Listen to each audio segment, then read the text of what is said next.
Welcome to All Things Chiropractic.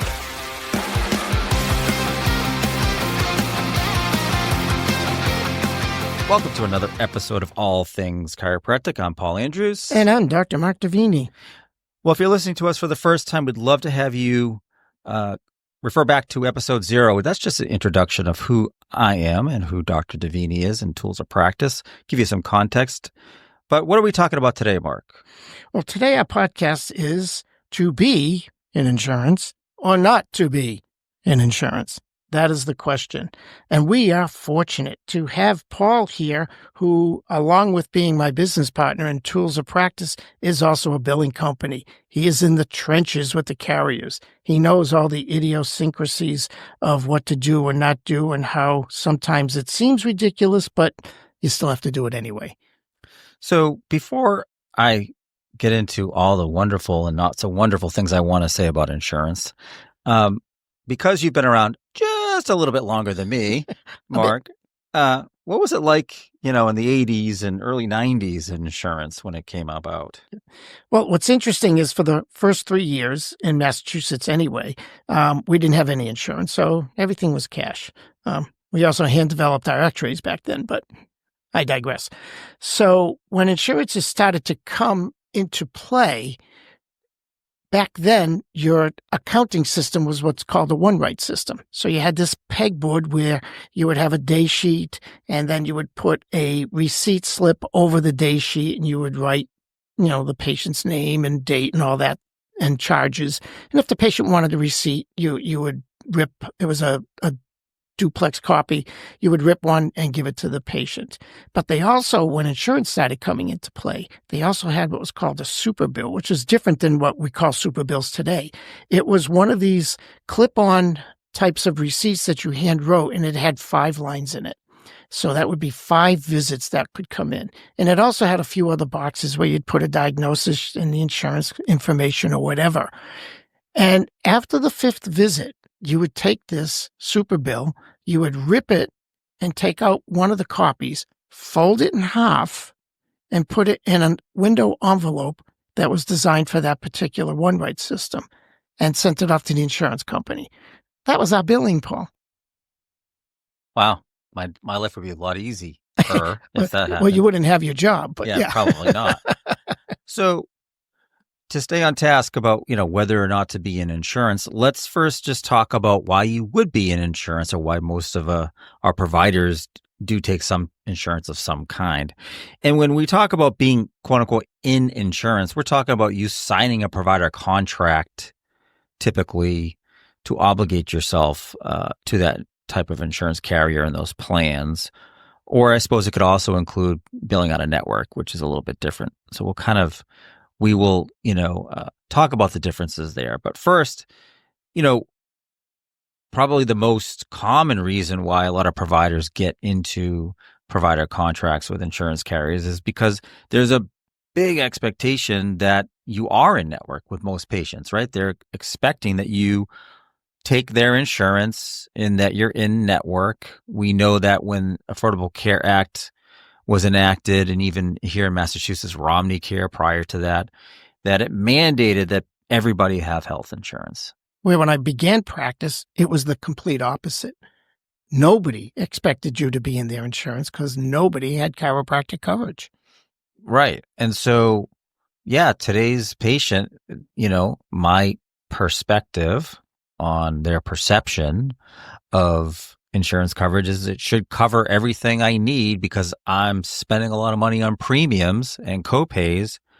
Therefore, it should cover everything, right? We know that's not true. We know even if you're in network that isn't necessarily true on all the clinical approaches that you may have. So that's a reason, right? A good reason you want to be in network is that you have a whole patient base that's expecting you to be there.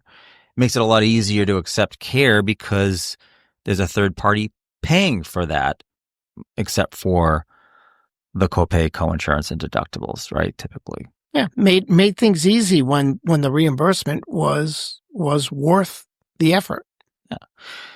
And so, one of the promises of being in network is that you are now opened up to a whole network or base of patients that have this insurance, right? So you get in these provider directories, they can look you up, things like that, and find you and that you're in network, right?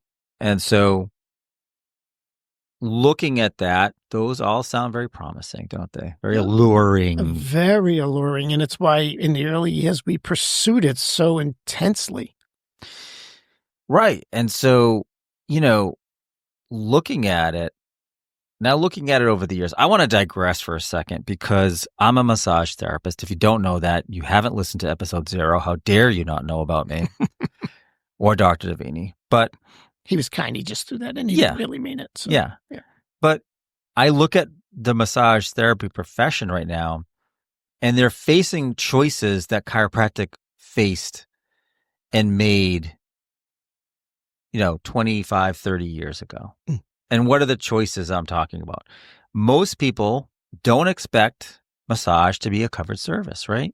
Unless you go into a PT or the chiro and you're doing 15 minutes of spot treatment. But you walk in and you get an hour massage. I dare say that most clients do not expect their insurance company to pay for that. Now, some of them may through HSAs, FSAs, maybe they have some type of massage benefit, but typically you're paying for it as the client and then you try to get reimbursed, right? That's if you're talking about coverage. This was like those early years of no insurance or maybe an occasional insurance. Yeah.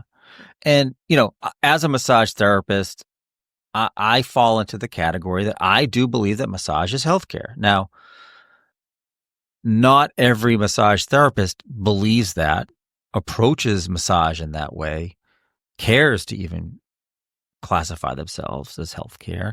And a lot of them are in relaxation and resort areas where I live. A lot of it's that fluff and buff, right? It's I come to get relaxed. I want to just get a nice massage, maybe even deep tissue, whatever. Couples massage. Yeah, I don't like doing those. So, but that's the expectation is I'm paying for it out of pocket. But there's a lot of encouragement out there by some the national associations, and I'm not making a judgment if it's good or bad, but just know that these decisions have repercussions. And one of them is that if massage goes in the same direction as chiropractic, where it gets accepted as healthcare universally and it gets accepted as insurance is covering it, that it may not be the best thing for the individual practitioner. And when I have these discussions with individual practitioners, I say, what do you charge for an hour massage? Now, the answer could be $65, $85, $150. It just depends on where you're practicing, what your setting is, and what your skill level is. And I say, well, imagine if you're let's say $100 an hour for a 60 or 55-minute massage. Now imagine instead of getting that $100 at the end of your 50 to 60-minute massage, and they pay you $100 and maybe even a tip, right? Imagine you don't get paid anything besides maybe a $20 copay. Now you have to enter this service into some type of a billing system that you have to pay for. You have to, and now this billing has to be batched out through a clearinghouse that you have to pay for so it can be submitted electronically. Oh, and by the way, you have to make sure you document the full session and all the SOAP components of it. Oh, and perhaps they need pre-authorization. So before they even came in, you had to stop and get pre-authorization or a referral from a primary portal provider. Oh, and then after you submit all of this, you have to make sure that you have an understanding of coding and modifiers to make sure you submit it correctly. Oh, and by the way, you're going to have to set up electronic funds transfer or ACH to get your electronic deposit. Now, when the money comes in, you have to look at the remittance advice to make sure that what you expected to get paid was what you got paid. Oh, and by the way, that 60-minute 4-unit massage that you got $100 cash for, insurance only allowed $65. The patient paid you $20. So the check from the insurance carrier is $45. And you have to write off the difference. Now, if somebody said that to us back in the 80s, we would sit there and go, why do we want this? And, now fast forward to where we are now, I think of it often and say, what a perfect way to control us, because we thought we wanted to be in insurance.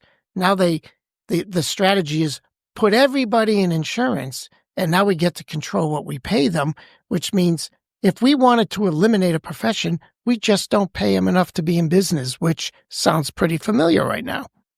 Right. Exactly. And so in the massage therapy example, lots of clients, like I said, don't expect you to go through that process. They don't expect coverage.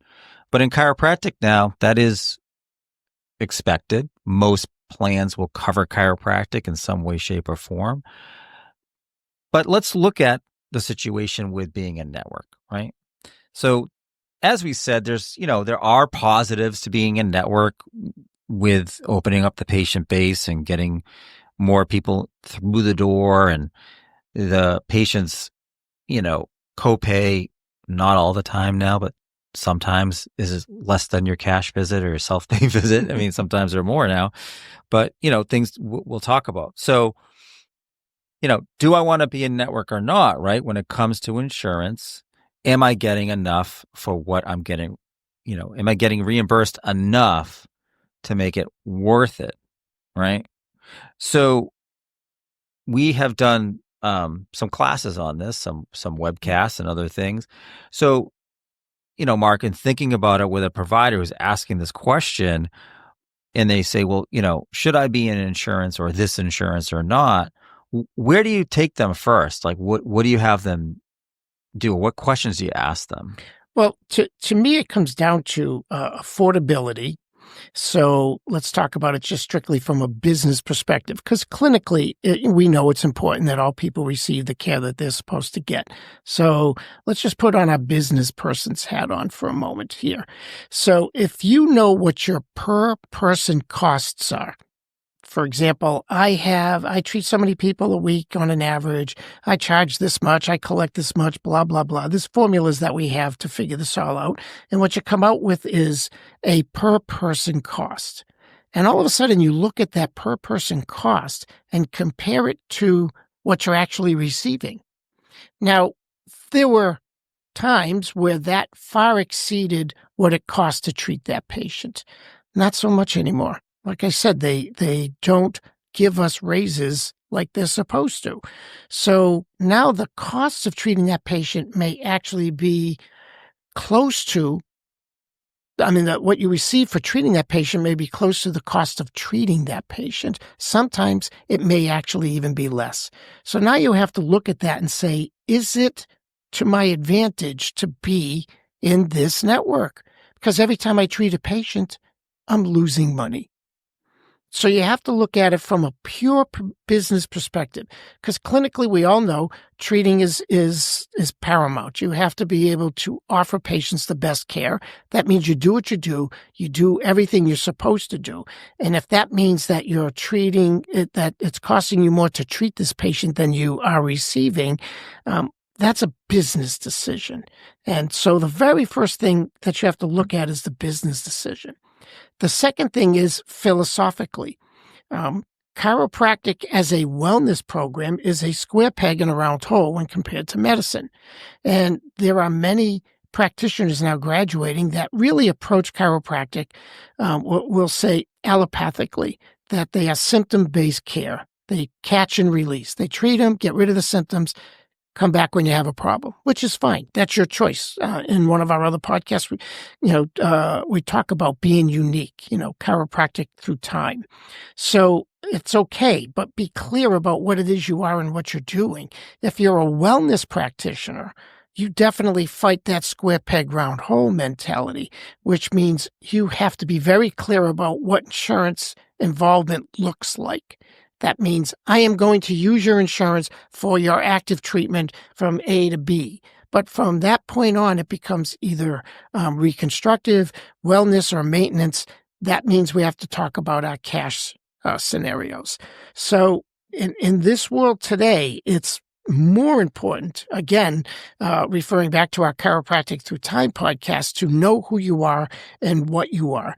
Because if you're a wellness practice and you are trying to get insurance involved in your wellness practice, and you're trying to keep insurance involved during the wellness phases of a patient's care. It's square peg, round hole. So let's talk about out of network, right? So we talked about in network. What does it mean to be out of network? Well, it certainly means you have not signed a provider contract with that carrier, or you've terminated that contract. And I'll just say this about provider contracts. I would say with a surety that less than 1% of providers actually read these contracts they're signing. Right? They don't even have them in their physical possession. Yeah.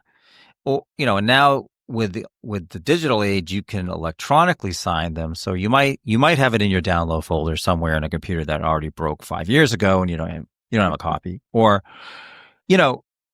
and in these provider contracts, there are very specific legalese that you should know what you're getting into. And here's a highlight of one I like to bring out a lot. It's whenever you get into a contract, you have to think about the divorce, right? How do I get out of this thing if I don't like it, if it's not working for me? And there's one contract in particular, and I won't name the carrier because I just don't think it's appropriate to get sued. Exactly. Yeah.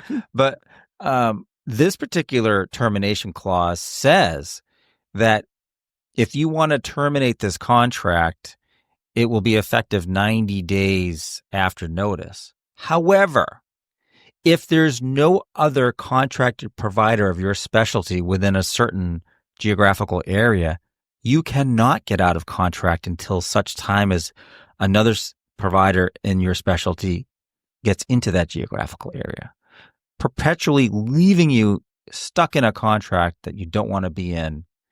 And if nobody else is in that area, there's probably a good reason for it, and it might not be likely that you actually get out of it anytime soon. Crazy, right? I mean, that is a crazy clause. In a free country. Yeah, you got to be careful about this stuff, right? So another thing that we all know when you're in network, right, or should know, is that the carrier is free pretty much at any time with quote unquote written notice to alter their policies within that contract, meaning how are they going to reimburse you, what they expect from you, medically speaking, documentation wise, reimbursement coding modifier wise, fee schedule wise. Or sometimes they make you join other organizations.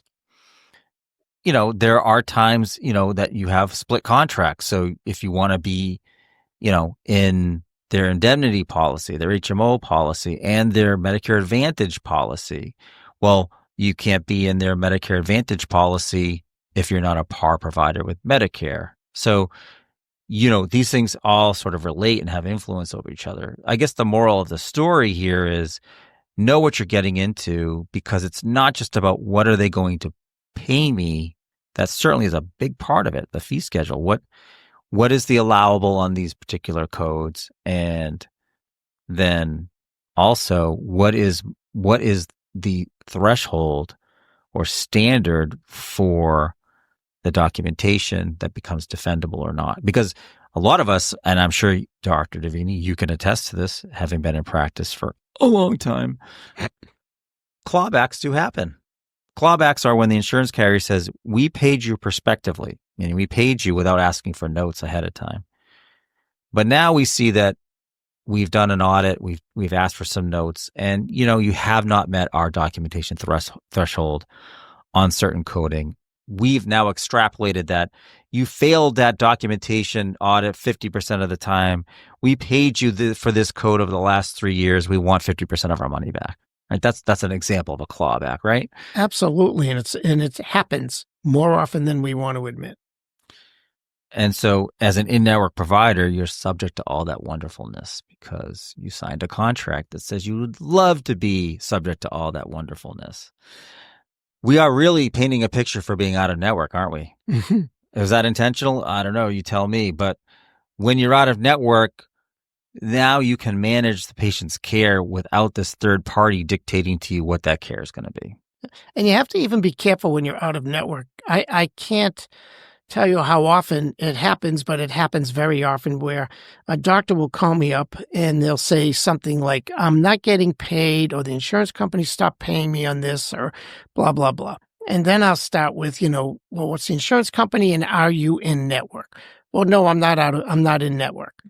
I said, but did you accept assignment on that claim? Did you wait for the insurance company to pay you after you billed them? And they go, well, yes, I accepted assignment. I said, and now you're getting what they pay you.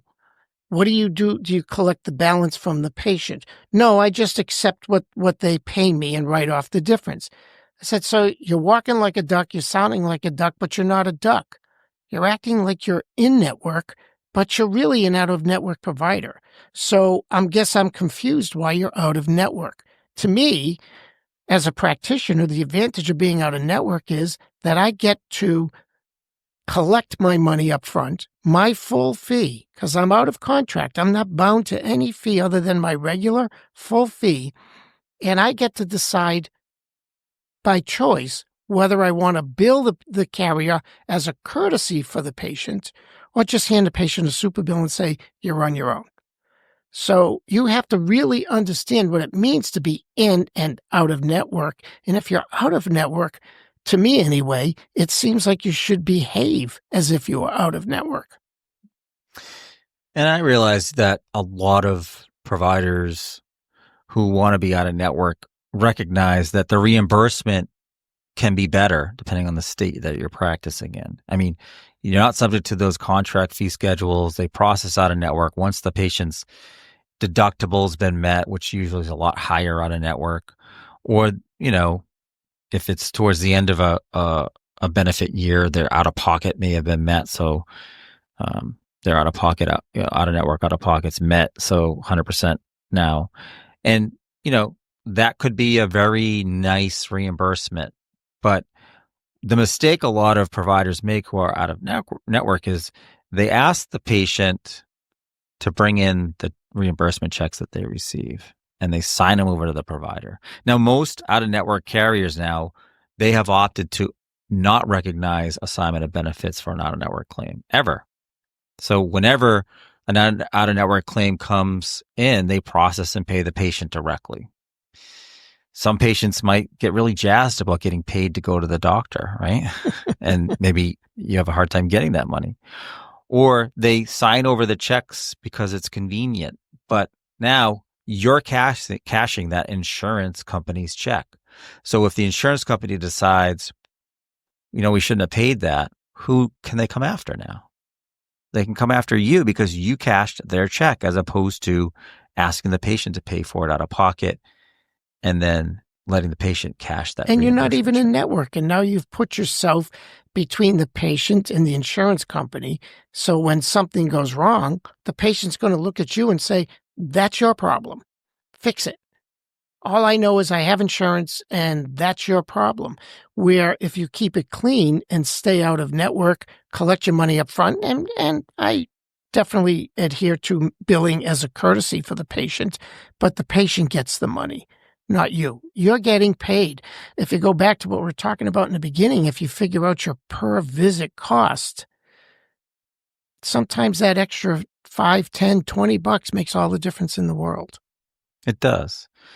And that advice goes in reverse too. If you're out of network, you don't accept assignment on a claim, and the insurance company decides to send you the check, it would be my personal opinion that you sign that check over to the patient. Let them cash the insurance company's check. Exactly. Keep your books clean that way. It comes out to be one of those things where, and you can see this is really a discussion because there is no right and there is no wrong way. We're not saying absolutely you do this or you do that. You have to pick what fits your practice, what fits your area. Maybe there is an insurance that has a particularly good coverage with a higher out-of-network rate than in-network rate, and you find a way to make that work for you. That's all great. But recognize that part of the problem in being in business today is trying to be profitable while still being in insurance. Not the practice of chiropractic. The business of chiropractic is being profitable and involving yourself in insurance. There's a bit of a harsh reality. I don't know how harsh it is right now, but it's getting there. And that reality is that patient responsibilities climb every year. And when I'm talking about patient responsibilities, or PR for my billing people out there, I'm talking about copays, coinsurances, deductibles. So when somebody's copay is at or exceeds your self-pay rate, you really are becoming a cash practice for those particular patients at some point, right? And yet you still have to do all the work. Correct. You're still subject to all the wonderful things that being a network is when you say, well, if I'm charging $70 for a self-pay adjustment and this patient's copay's $75, why am I dealing with their insurance? What is the advantage to me? What's even worse is when your self-pay rate, let's say in this example, is $70, and the allowable for that in-network claim is like $40, and the patient's got a $40 copay. Or even worse, the patient's got a $45 copay, the allowable is $40. Now you've over collected by $5. And you say, well, I can keep the copay. It depends on the state you're in and the plan. A lot of states, a lot of plans, you can only collect the patient responsibility, or PR, as reflected on the remittance advice. But when I started insurance, the question was only one. Do you or do you not have chiropractic coverage in your insurance? Because if they said yes, that meant it was 80-20 with a $100 deductible. That was every plan universally across the board. But you're kind of getting the sense now from what Paul is saying, there's no two alike anymore. You have to know so much about so many things and all the idiosyncrasies of each and every carrier that it becomes its own job just by itself, which was fine when you're able to collect enough money to make that worth it. But as the reimbursements don't change and the cost of doing business does change, you might have to rethink this. And like any insurance with a patient, where does it all start? It starts with verification of benefits. Even that has become challenging. Why?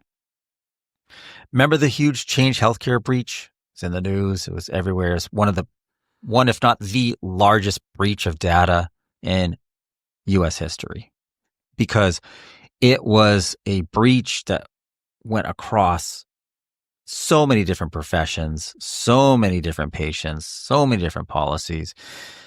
You know, Change Healthcare it's owned by United Healthcare, and it was the backbone of a lot of electronic claims verifications, even some clearinghouse stuff. It was a lot of business to business support.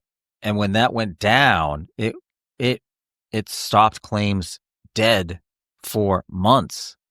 And it continues to have an issue with verification of benefits. We still have major carriers in different states that you cannot verify benefits through the actual carrier's website because the Change Healthcare was the backbone, and they still have yet to resume that.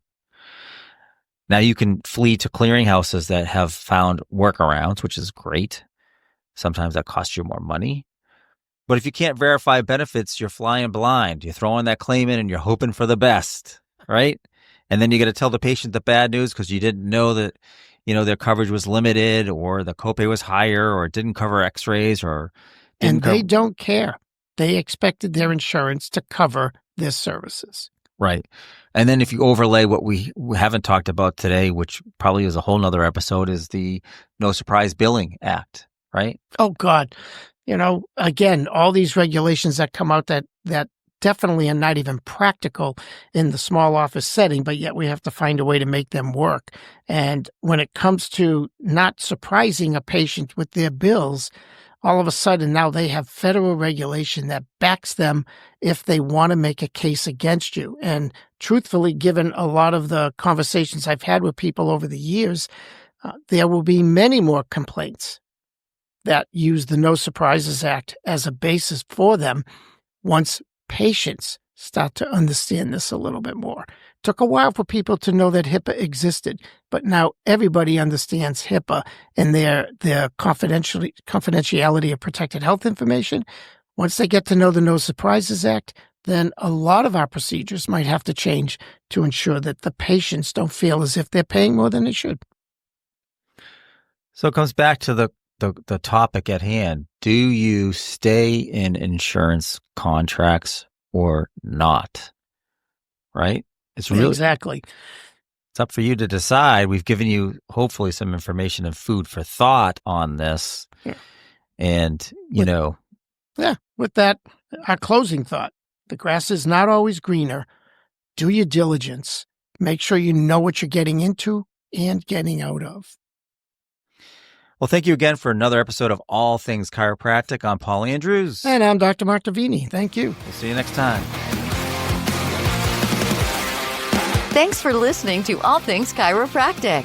We'd love to hear from you. Visit allthingschiropractic.com with comments, episode ideas, or questions. Or connect with us on Facebook and Instagram at All Things Chiropractic Podcast. Be sure to join Dr. Mark Davini and Paul Andrews next time for another episode of All Things Chiropractic.